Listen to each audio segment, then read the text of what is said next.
Soy María del Perpetuo Socorro Carbone y Ponce, tengo 69 años, soy asmática desde pequeña, además sufro de enfermedad pulmonar obstructiva crónica, lo que se conoce como EPOC.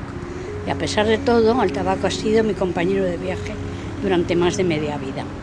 A finales del año pasado tuve una crisis respiratoria importante que se me complicó y terminé en la UCI de Son Espases.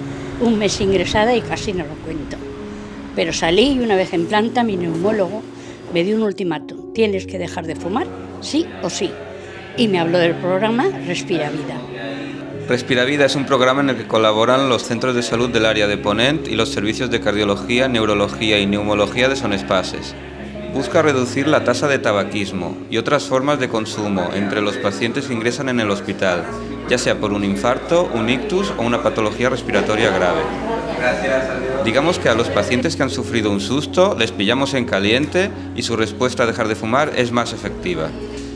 Por eso les damos la cita directamente en el hospital y en las primeras 48 horas después del alta los vemos en atención primaria.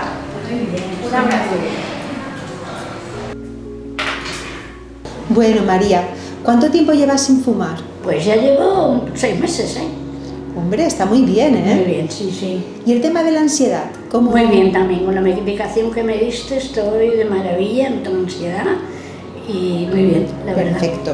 Pues viendo que todo va tan bien, ¿vale? Vamos a mantener la misma dosis, ¿vale? Un tiempo más y nos vamos a ver en una semanita, si le parece bien. Ahora le doy la cita. Muy bien, gracias.